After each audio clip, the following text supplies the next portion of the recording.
I think so. I think so. Don't you feel very bipolar at times? No. I mean, do I? Oh, we're live. Yes. Now we need to be Hello, everyone. professional. Yeah. Now I need to be professional. I think we're having a small issue on the recording. And I'm gonna try to fix it. Maybe Marilla tell a nice story in the meantime. Yes. Maybe you can just.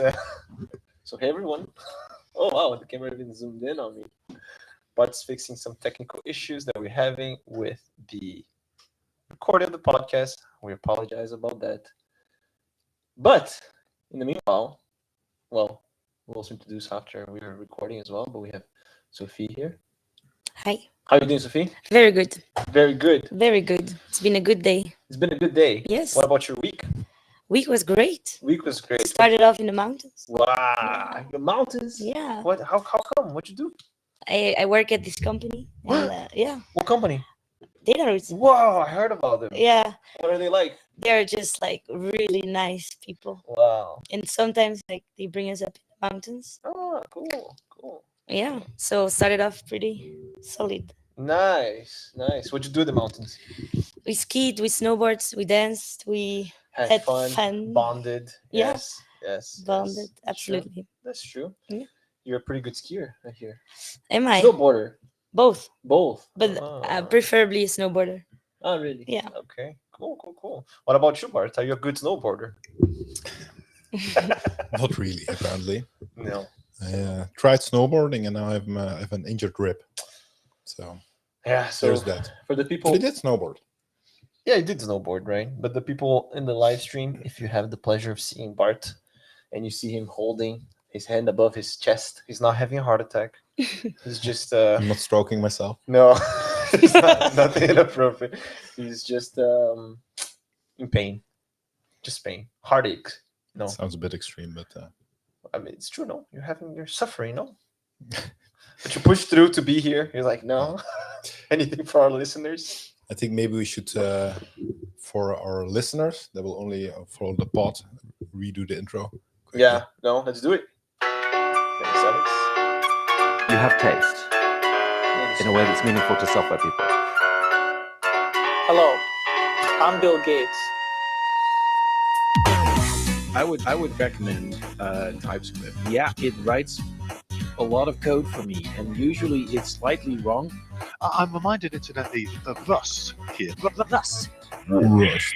Congressman, iPhone is made by a different company, and so You will not learn Rust while skydiving. well, I'm sorry, guys. I don't know what's going on. Thank you for the opportunity to speak to you today about large neural networks. It's really an honor to be here. Rust. Data topics. Welcome to the data. Welcome to the Data Topics podcast. Hello and welcome to Datatopics Unplugged, your casual corner of the web where we discuss what's new in data every week. From GenAI generated songs to data and privacy, everything goes. We're also live on YouTube, LinkedIn, Twitch, X, you name it, we're there. Feel free to leave your question. Feel free to join us there as well. We'll try to address some questions we have here. Today is the 29th of March of 2024. My name is Murillo. I'm your host for today. I'm joined by my sidekick. Actually, I think it's a bit weird to call you sidekick, but the one that is always there. And Robin to your Batman. It's a bit strange to say that, but sure, I'll take it. Bart. Hi. And we also have a special guest today. We have Sofie. I don't know if I should try to attempt your last name, Sofie Van Den Eynden. Sure. Okay, sure. That was very polite. Data analyst in the data strategy unit here at Data Roots, expert snowboarder, as we were covering before the official intro. Also, born on the 13th, Friday the 13th. Whew. Yeah. But self-proclaimed good luck symbol, despite her birthday. But anyways, how are you doing, Sofie? I'm very good. I had a lovely day. I'm excited for this podcast. I've been a huge fan of yours. It's recorded. Huge. We all hear for you first. Next week on the intro, you're gonna hear that. On the Cool. Really happy to have you here. My pleasure. Yes, on this nice day. So, what do we have here? I saw you have some topics about data privacy. Yeah, one of the things I really like is always looking at data and what we can do with data, and how much possibilities there are. But then it always, I feel, not always, but in a lot of cases, it clashes with how far can we go for the personal side. Like how can we navigate through regulations, through privacy concerns, through all of that. Like I feel there are endless possibilities with data and with AI and with ML, and it's such a nice research domain, but then we're often held back by regulations and by things that are nothing to do with science or with other things, but more to protect us as humans.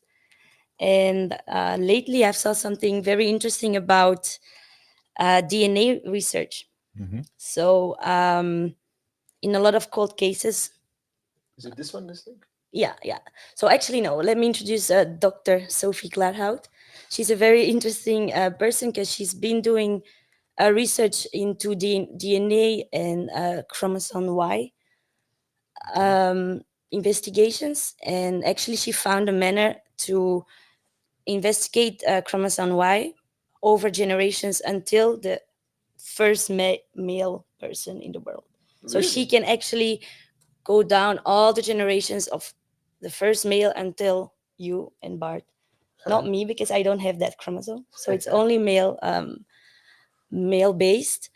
And she actually found a way to, if on a crime scene, and the murderer or the person that is actually did the crime left some DNA, she can, through that Y chromosome in that DNA left on this crime scene, she can very easily find the murderer without having the actual DNA. Ah, really? Without having the actual DNA of the murder? Just based She on has the DNA of the murderer, but she didn't get it from him, because we don't know who is he. Yeah. Hmm. Okay, so then I guess the well, through the Y chromosome, right? But then But she can't do it. Like legislation keeps her from doing the actual things she could do with the Y chromosome because of privacy regulations. I see. Yeah. Difficult one, huh? Yeah, and we have a cold case of 30 years about a woman that is violently murdered in the small village at the seaside. In And Belgium. now, a month ago, a new legislation has been approved that she can actually do this. This is Okay, all in okay. Belgium. This is in Belgium. Okay. So it's Belgium legislation that is old and was old, and it kept her from doing her stuff. And to actually solve, she's very confident that with this new law, she can actually get this murderer that did this murder 30 years ago. Okay. Yeah. Okay. Interesting. And And it's actually, but it's not there yet. Like now they're starting. Yeah, they're starting, but it's So- it's a gray zone, like with everything with legislation. But what she can do is she can actually ask for all the people that live in that village on the coast of Belgium to give their DNA on a voluntary basis.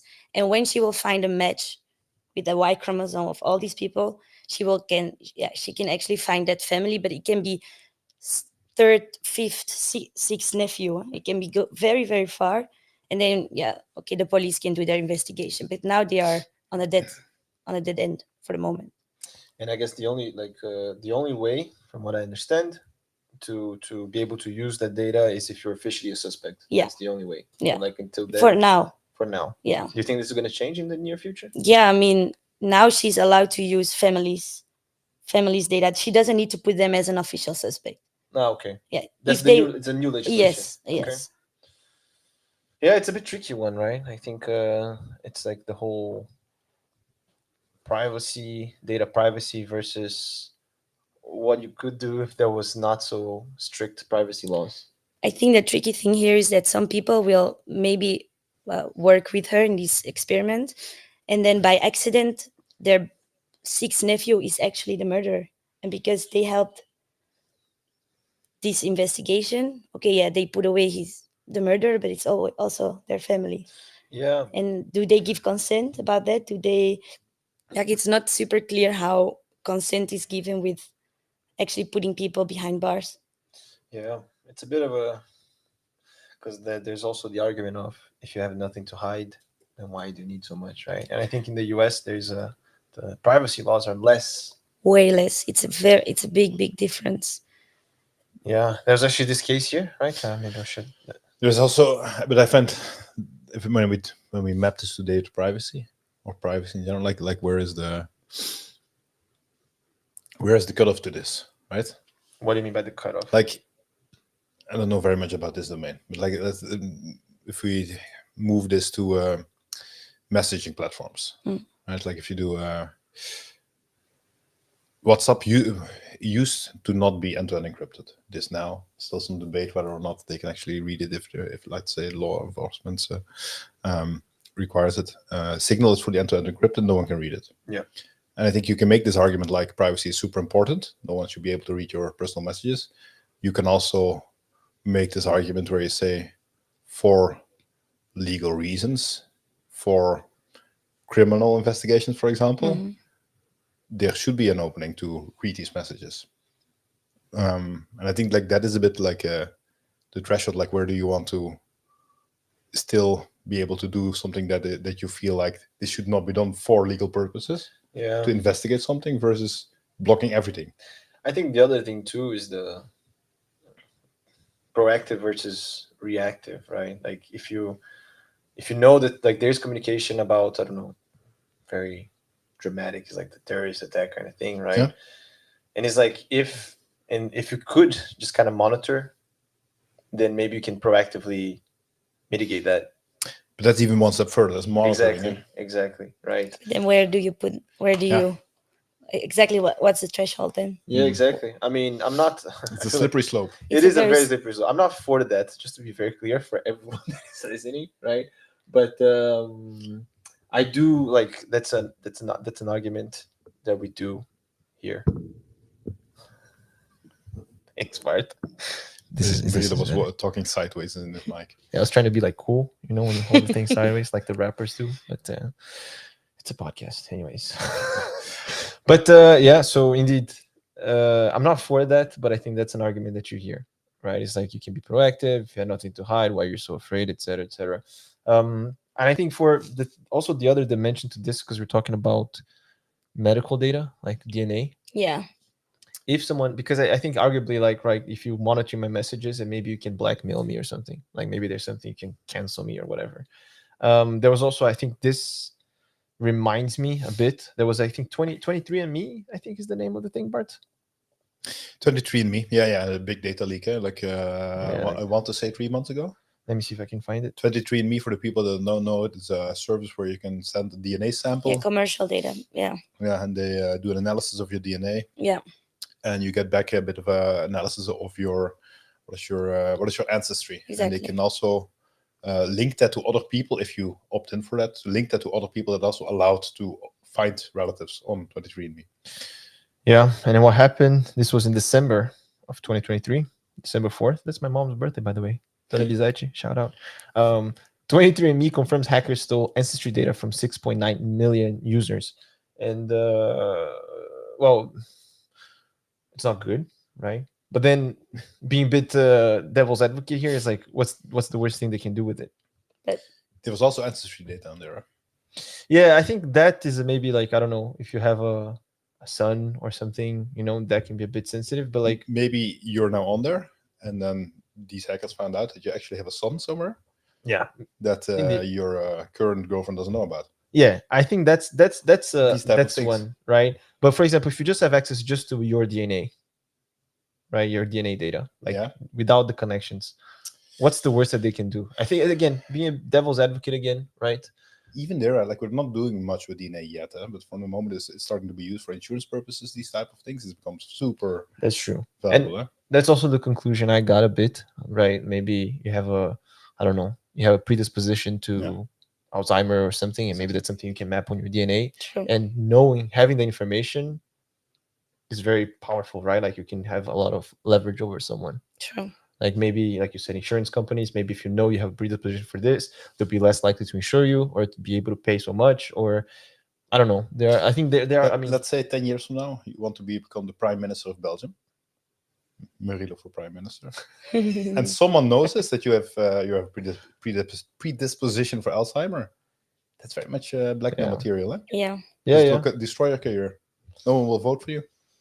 You think? I think I could convince them. No, Even though the Alzheimer. I think I can be charming. No, I'll charm my way into people's hearts. Yeah. Okay, maybe not. But yeah, You are very charming. But you think these, so? You heard it here. Actually, this should be also in the intro. but these commercial data banks, that's what they use in the USA to actually investigate murders. So what they do, Okay. yeah. So it's actually this whole case. It's also a big serial killer from in the 70s, and they found like a cigarette thing with DNA on it. Cigarette butt. Yeah. This is the case you say. Yeah, the Golden State Killer. So he killed over 13 women, but 50 years ago almost. And now what they did, because of these commercial data banks like 23andMe, they actually, the police investigators were quite, let's say, creative, and they put his DNA in these data banks, and they actually got multiple matches. Oh wow. Yeah, so they This was used family members. yeah, Okay.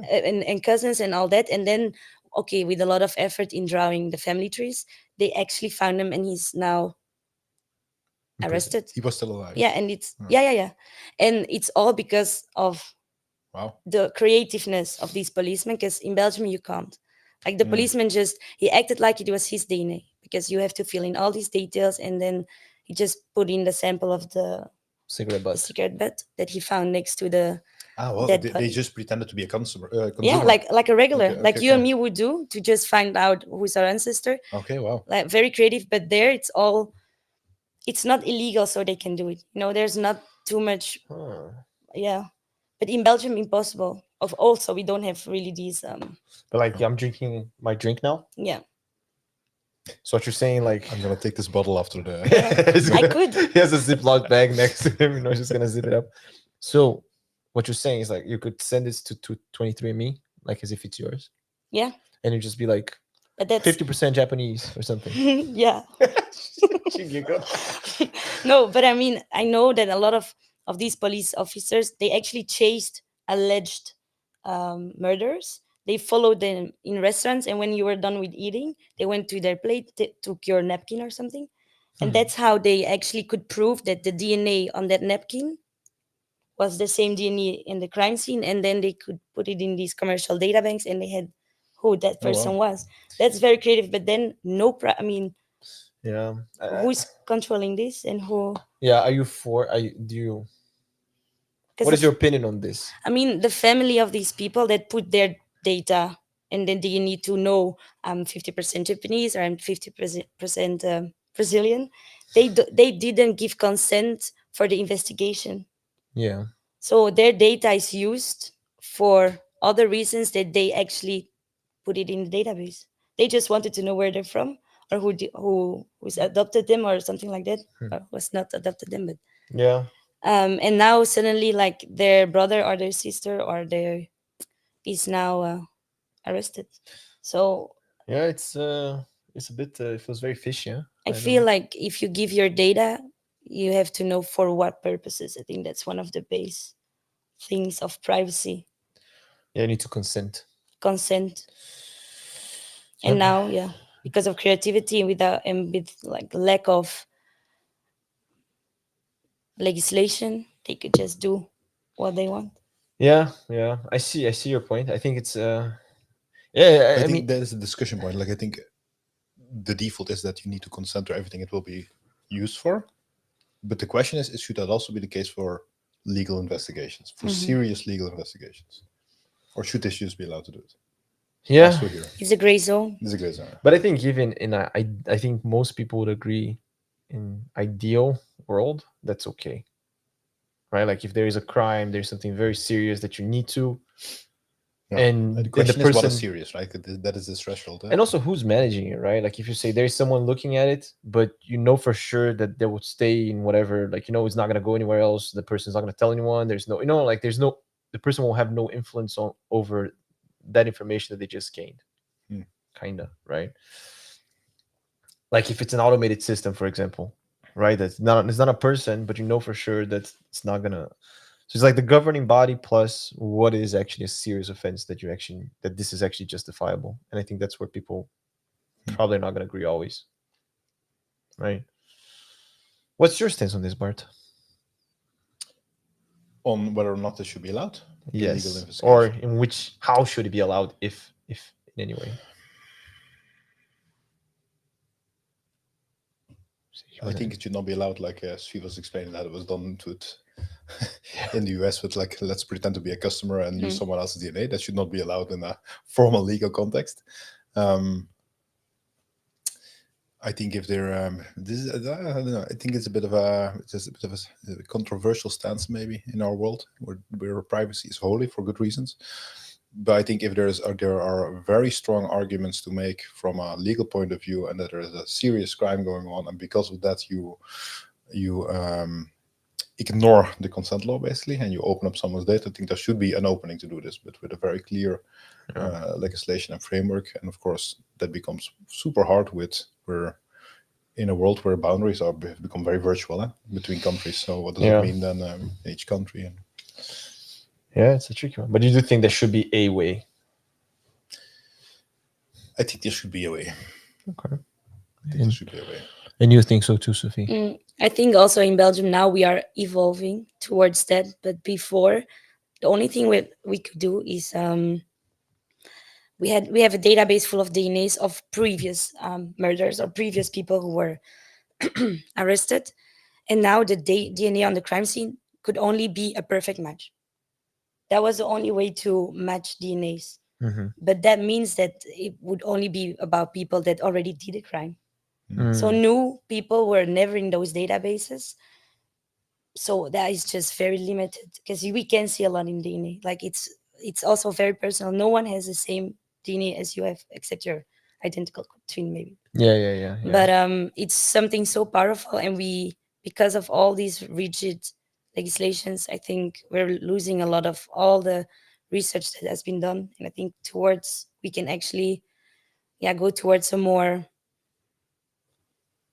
open framework for it, because actually it's for the greater good. I mean, it's to put away people that actually did bad things and all that. For that, I stand that there could be a bit more flexibility. Yeah, I know that maybe making this discussion a bit broader, right? Like doing machine learning, data science, and medical data is also not always easy because of all the privacy and all those things, right? So, yeah, I mean, I think I felt like that, like there's so much potential in the medical applications for data science, but the legislation and the privacy aspect of it make things super hard to really get productive in that space, I feel.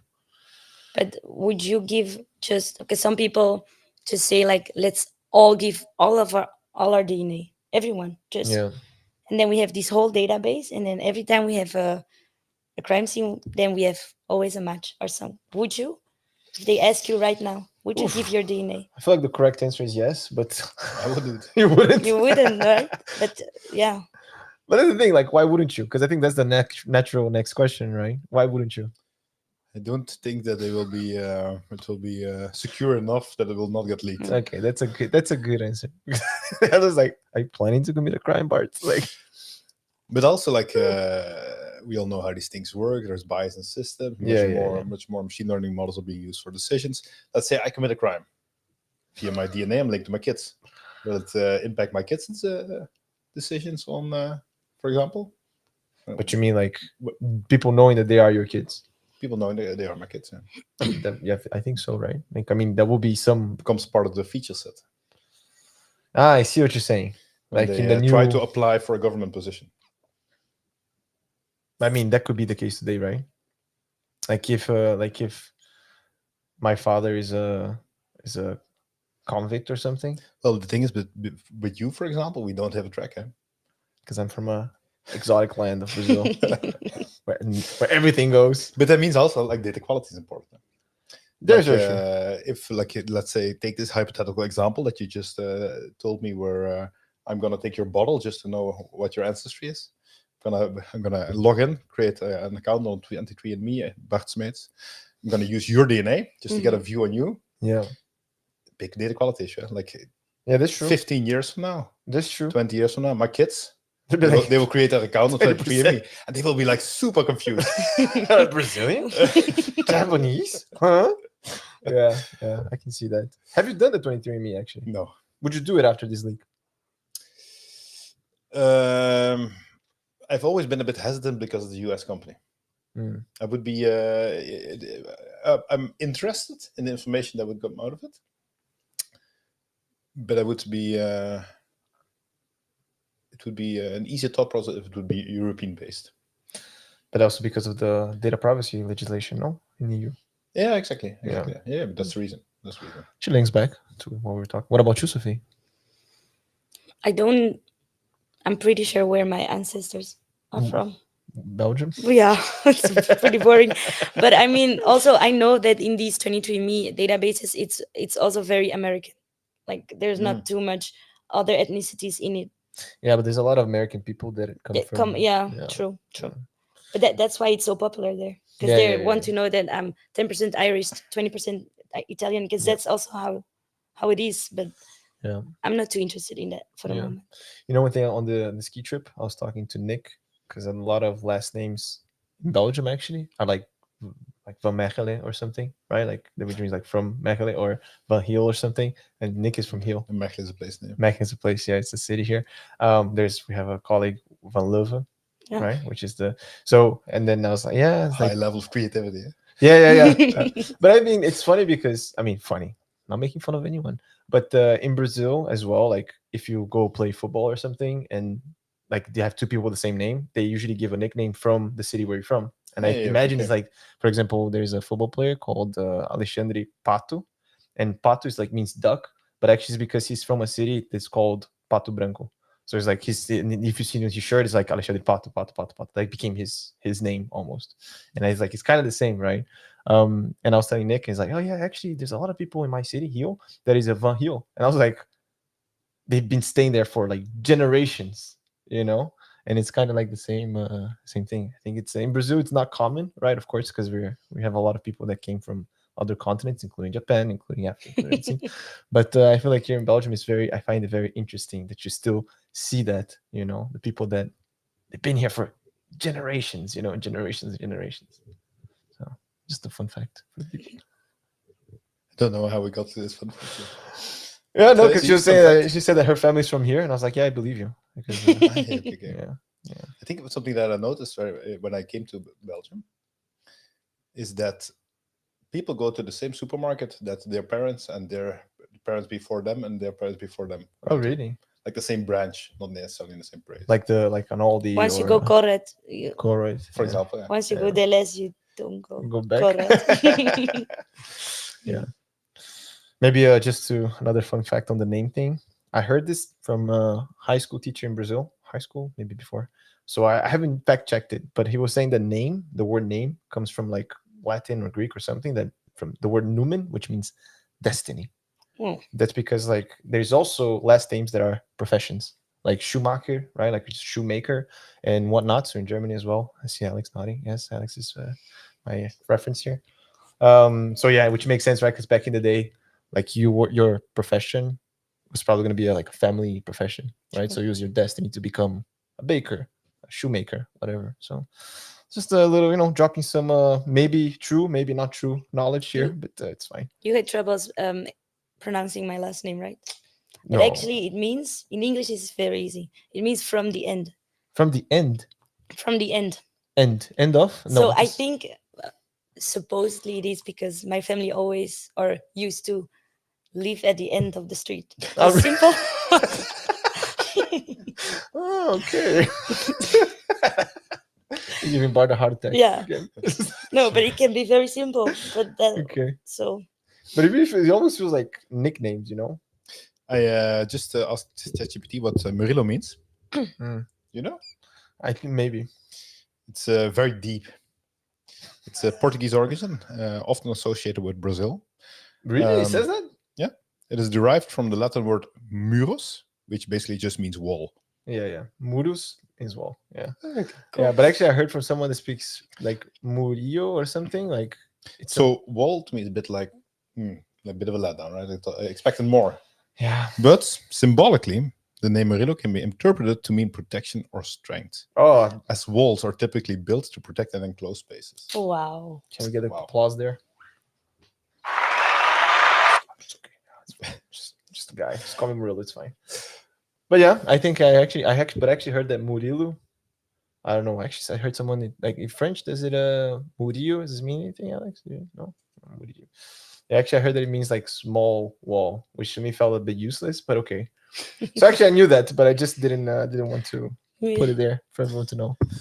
What else do we have on the agenda? More on the data privacy part. Computer vision data to make our roads safer. Sophie, do you happen to know anything about that? Maybe. Yeah. I know there has been a really nice project with smart cameras and computer vision to detect if people use phones or their mobile devices behind the steering wheel while driving. We all know, I think, every one of us has done it, and we know that it's not okay. No, I never done it. I never done it. I don't know what you're talking about. Okay, then. And there was a really nice project that worked really good, a really good image recognition model. But again, Belgium policy or Belgium legislation didn't allow it because it was very clear who was in the car, what was he doing, what was he eating, with who was he or she. Okay, he could detect if I was using the mobile, which was good, but he could also see everything else. And then they were like, they didn't let it fly.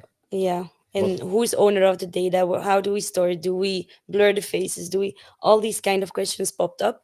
The organization was like, yes, of course we follow all the privacy rules, and still, or it's a political thing, because in Germany, in the Netherlands, they use it and it works very good. It's very good as a reinforcement, and the fines are high. Yeah, in the Netherlands and in Germany. Yeah, Alex, you're going to Germany later, right? Just watch out. Be careful. Phone, just saying. And it's actually very good as a campaign. Would this image be flagged? No. We're looking at an image of a guy holding his phone. The images are not from within the car, of course. If you go down. So, but this would be flagged if it was from the cameras. I think, this is a good example. This person is also. This is someone that is not holding his phone to his ear, but like in front of his chest. It's like the phone is on the speaker. Yeah, but someone else is driving the car. So this one, this image here, this video. Yeah, this would be the image of the smart camera that makes it. But you can see everything, right? Yeah. Everything, who's with you, who's not with you. It feels a bit weird, huh? But this is okay. Look, this is really cool. I'm just kidding. So now we're just showing an image. So this is part of a YouTube video. So the links, all of everything will be in the description if you're curious. And actually, this is a picture. So you see a bit from a helicopter view almost. So it's from above. And you see, actually, this person really went all out. The person is on the phone with both hands, and then the person next to them is holding the steering wheel for them. So I think this is extra detection. The person is pretty extra, I would say. But yeah, so I guess the issue here is that you can see the make of the vehicle. You can actually connect probably this information with more stuff. You see the people that they're with, right? So I guess it's a bit more. To me, this feels weird. Feels weird. Why? I can't really define, because like when you go over a certain speed limit, you get. Also, your picture of your car is being taken. That's true. So, the make, the license plate. Actually, but this feels more personal. This feels very personal. This. But what if the person was speeding right now? They would still take the picture, and all the image would be similar, no? When you're speeding, I actually got. I know someone that got a ticket the other day, and there was actually a picture of this person. Yeah, it's new. But here in Belgium. Oh, but what kind of picture?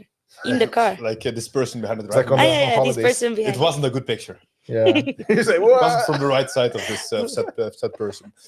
But even that felt a bit weird. But maybe that's the same than this, right? Like that's the same level of. But did it also show like the whole dash cam, the whole windshield, who was next to you? Because it zoomed in on. I feel that is a lot of the issue here. That it's everything. Like imagine you're with the person that is not the person you're normally with, and this data get leaked and all that. Like it's too much information. Well, also so a friend of mine also went to got a fine in Germany. So apparently, according to this friend, the speed limit changed very short distance, and there was a camera right after, and actually they took a picture and they sent the fine with the picture, and it was It's like exactly the same for me. Yeah, I think it even wasn't for really- you. That's whoa. You just Oh I'm no! not I'm not that friend. But I think that's Very smart, very smart, Murilo. Smooth, See? smooth. That's what we do here. Ah. Master police, get him. Yeah, but and actually there was a picture of the person, That was exactly like that. and the person was very serious, was very mean, very very scary. And then there was someone next to them in the car, but then there was a big block, a Okay. big crossed out. But that's the thing, like that if means like you still have the data, right? you have the data, yeah. But the thing is also like that can be very sensitive for if they didn't block it out, or if there's an issue, like you send the fine to your house and then someone Yeah. opens it, right? It's like Yeah, but no, yeah, I it's agree. very like it's I Do think you have that- something to hide? no, not my friend. My friend never had anything to hide. He was a straight up fella, I would say. But are there other use cases where this would be a problem? I don't know, but that's the thing, right? So the issue there was like that you have the make of the car, you have what the person was doing, who they're with, maybe I don't know, other things, right? I feel like this is less of a. I'm not sure. I'm not sure if I feel like this is less of an issue. Yeah, But- I feel a bit because now it's cars. Tomorrow it's like crossing the pedestrian light Yeah. without. But it is very deadly. Yeah. I read that it's like 50 deadly accidents just because of using your phone Ah, yeah, behind. okay. So it always brings it a bit in balance. I'm like, yeah, sure. Then It's a maybe bit, we that's can slippery slope again. Like, Yeah, where's the but threshold? imagine it's your you can also always things like that. Imagine it's your brother or your that gets killed because someone is using their Yeah, phone that's true. easy, and you can take all the data then.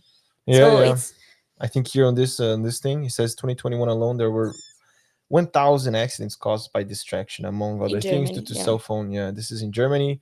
And then if you go here for the Belgium article, it says according to the recent estimates, mobile phone usage behind the wheel causes 50 road deaths and more than 4,500 injuries in Belgium every year. I So feel it's- that's a lot. 500 And is a if lot. it's a lot. Yeah, it And- is. Mhm. So yeah, I think. Yeah, but I think it's like it can be a slippery slope, right? Like they're using the cameras, and then they was like, oh yeah, but maybe they're not talking on the phone, but maybe they are doing something else, you Mhm. know, or maybe they're not wearing the seatbelt, for example, right? And then Exactly. yeah, they're not wearing the seatbelt. Maybe you can do the camera here, maybe you can Yeah. do there, you know. Like once you have the data available, I feel like it's quote unquote easy to have a slippery slope there. I don't know. I'm all for reducing road accidents, of course, but I can understand the There was one example that the person was petting his dog on his lap driving. while driving, and then he also got a fine for it. And he was like, yeah, but Yeah. was this spoken about? I mean, was this communicated? That was, yeah. So Is there a law that you cannot pet your dogs? I when don't know. driving? It looks like it's otherwise. How can you get a fine? Yeah, I don't know. I Hmm. never heard of that. But, Or it's something like you have to have your both hands free or on the steer or something. yeah. I heard actually. Yeah, I think that's the thing. Yeah. Which, I mean, I always do, but my friend, that one that got the fine, sometimes he doesn't.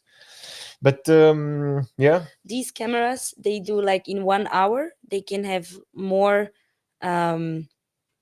They see more people using their phone than a police officer a whole year. So Yeah, 1 yeah. hour, because a police officer has to really see it happening while he's driving next to you, stuff like that. So it's very, I mean, yeah.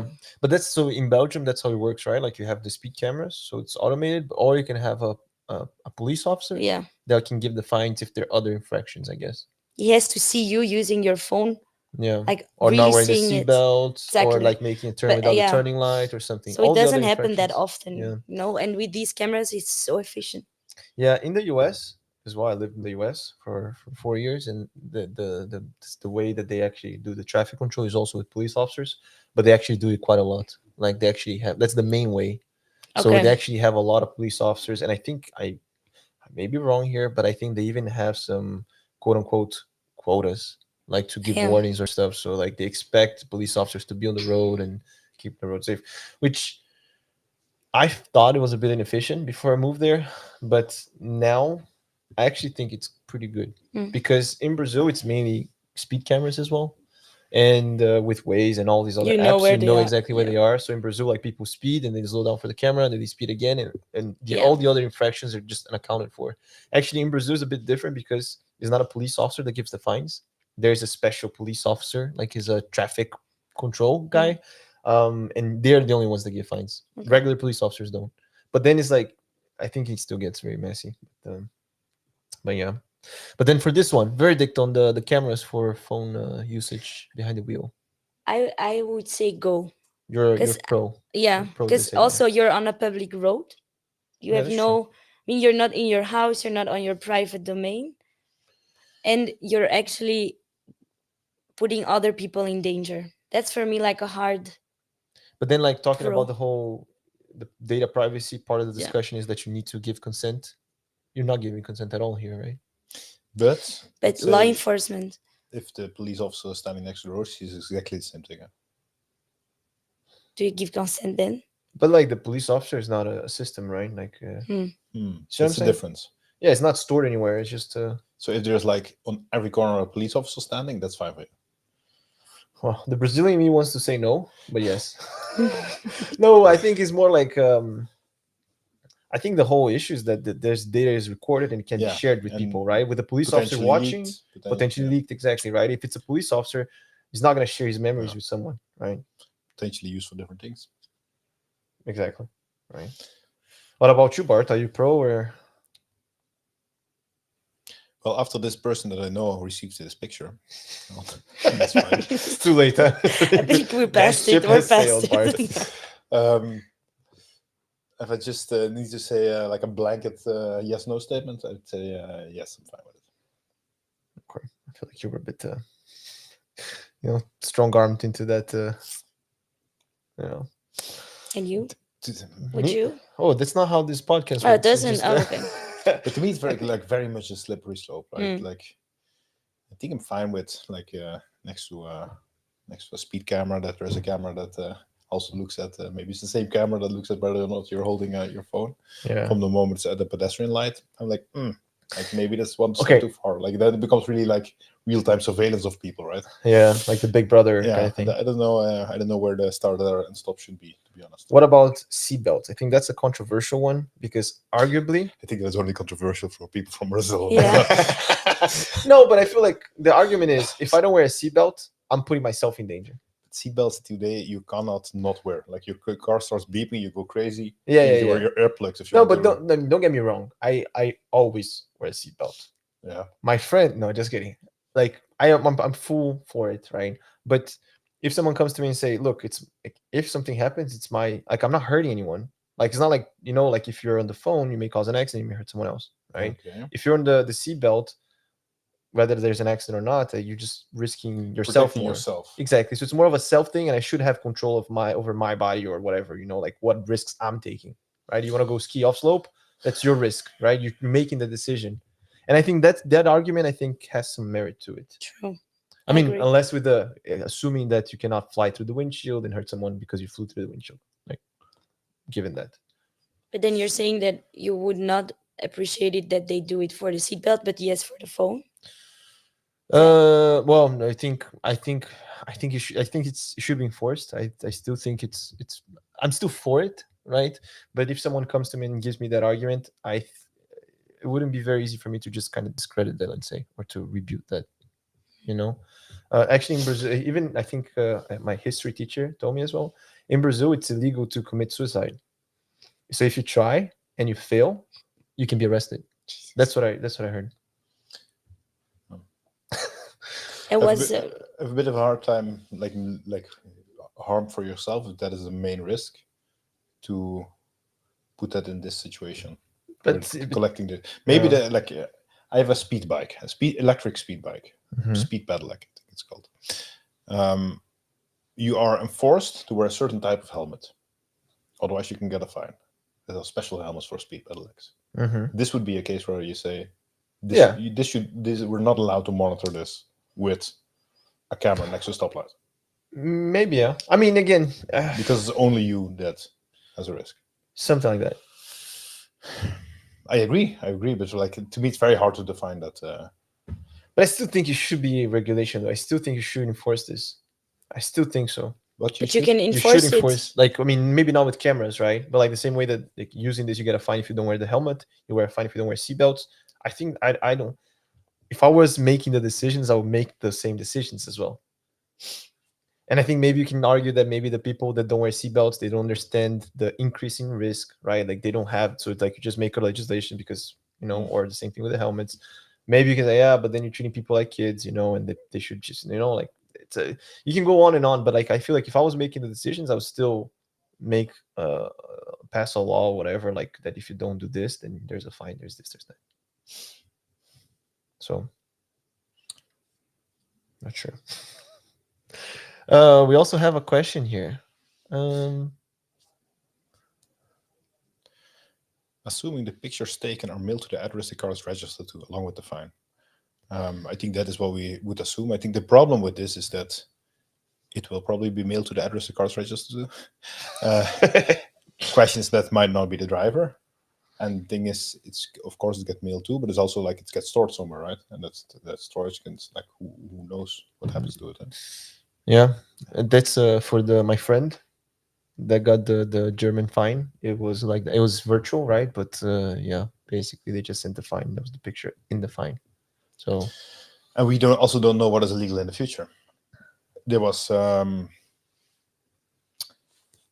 don't know how long ago. This 2 years ago. When was this is really out of my domain of knowledge, but I want to say in Texas, abortion got yeah.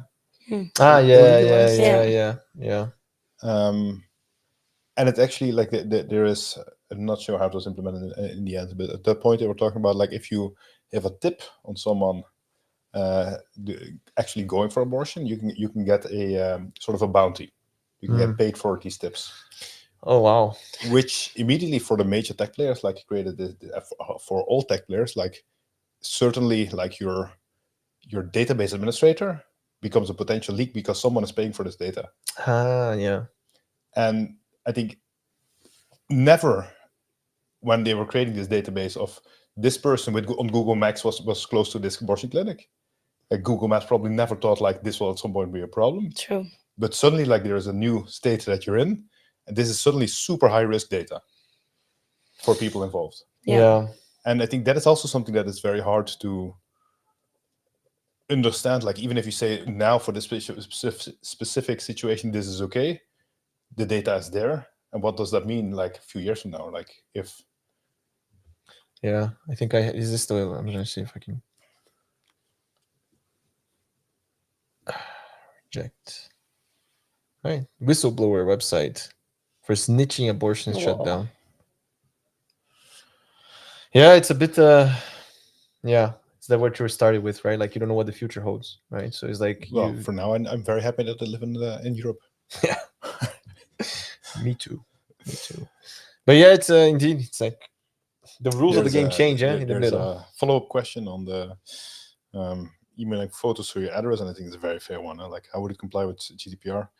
If you're on a public roadway in public, no guarantee of your privacy. But when you mail your photo to potentially someone else's address, the owner of the car, like, does it comply with GDPR? Good question. Yeah, actually, that's yeah. To be fair, I don't know. To be fair, I would very much doubt it, actually. But this person never consented to it. Yeah, indeed.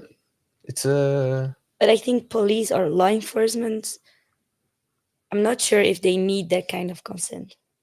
Yeah, well, I don't know. I can't really judge it, to be honest. It's a very good question. We need a GDPR expert on there. Okay. In the interest of time, there's one more here on data and privacy debate. Yeah, just to maybe because it's 10 minutes to 5. Just if I become silent at 5, it means that I snuck out because he had a heart attack. No, because I don't. The heart issues had the best of Bart. And we just carried on with the podcast. No, maybe just one last one. I don't think we have a link for this, but it's more about cybercrime. So, like, fraudulent transactions, right? So, and by the way, you have a fan, Bart. Yay! I'm with Bart on this one. Whoop whoop. Go, Bart. All right. You want to pause or no? No, that's fine. My whoop was fine. That's one about, like, cybercrime, right? So fraudulent transactions, phishing. I think Sofie, I think what you had brought up is again, if there was a safe framework to monitor, like, the transactions and all these things, we could be preventive as well on phishing and all these things, right? I think it's a bit of what we mentioned before, right? It's like, yeah, you can be preventive, but I think opening up to that level, I think. Would you be open to give your bank the authorities to analyze all your transactions and report to the police if they see something? They already do, by the way, for severe really? cases, yeah. But it's more like how comfortable are you yourself for the greater good, for the greater, or for the safety of the community, or for the safety of society. Like it's that balancing act that is just so interesting, but also I don't know how it goes. yeah, I think for me is, again, I think Bart also touched on this. It's like, do you trust that there is a system that is secure enough that you can disclose all these things and everything will be fine? Right? I think that's the, and again, it's not the idea, it's more the putting the idea into practice that makes me a bit iffy. I think we just need a lot of control on the control of your data. Yeah. That's just a whole. Yeah, and it's very expensive. Yeah, and I think trends like financial data, I think it's very easy to find malicious intent, right? So that's why I think it's also extra, like, this is the one that I think I'm the most against, quote unquote. Not sure. How do you feel about this, Sofie? I'm always just, if it could prevent that, for example, my grandmother is not phished anymore, because all these elderly people are so easily phished, and it's so hard to track because they're getting phished into actually doing transactions voluntarily to these malicious persons. But if I could prevent that by giving those banks the authority to analyze, I would always go for yes, let's go. Yeah. But you also have on the other side, people with bad intentions about yourself, of your own data, and that's just the balancing act. Yeah. Yeah, no, I see what you're saying. I think also, indeed, like maybe the circumstance would change, right? If I had a personal experience with this, but yeah, I see your point. What about you, Bart? You want me to repeat the question? Yeah, maybe. If you could, would you disclose your financial transactions, to stop phishing attacks and like all these cybercrime, especially like for older people? I feel like they're more susceptible for these things. Is this something that you'll be okay with? I'm not sure how it would stop cybercrime. If I open up my transactions, what do you think kind of transactions that I do? All these fish people's money comes to me, or? No, I mean, I don't know. I'm wondering if I make a transaction to you, it'll show up on my end and your end, right? But they will know that you're not a legitimate business or something, right?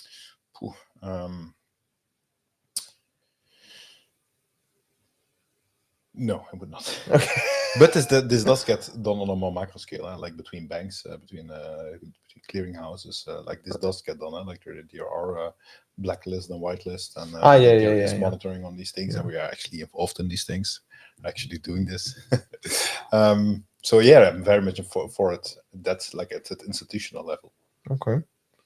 But at the individual level, I'm a bit hesitant. That's a bit like, to me, the trend here on all these things. Like the moment it comes too personal, the privacy bubble of a person, like where does like this is a good use case versus mass surveillance, like that. Yeah.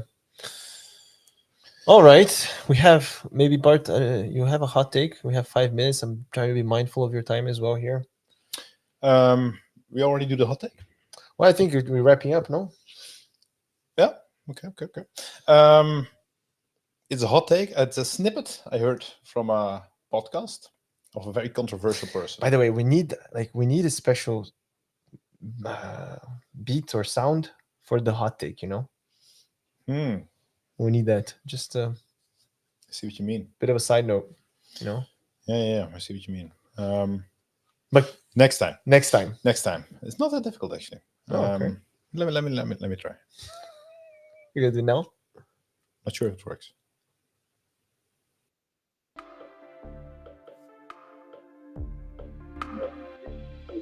Anyway. Here, but, we're not gonna. I don't. So I have the hot take. it's something that's like a snippet of a podcast. It's of a very controversial person. So we should not focus on person. It's from Kid Rock. Okay. It's not to focus on the person. He was. I heard a snippet of this past weekend with Theo Von. He was apparently on there, and he said something that I did find interesting because we've talked about this in the past about GenAI and the impact on music and stuff like that. Is this the podcast? Yeah, I think so. Yeah, This one. Yeah. Past weekend. with Theo Von. I assume so. Okay. Unless he was there Yeah. multiple times. And he said, I don't give a F star CK. No, not sure what that means. I don't give a F star CK about GenAI. And he was talking about GenAI generated music using his voice. So basically saying, use my voice.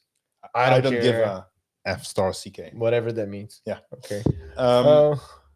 Which I find interesting, right? Because we are talking about this a lot, and one of the things that comes up is like, who has the copyright, which is already very difficult when it comes to image generation and a certain style, which is, but there you can still apply a copyright law.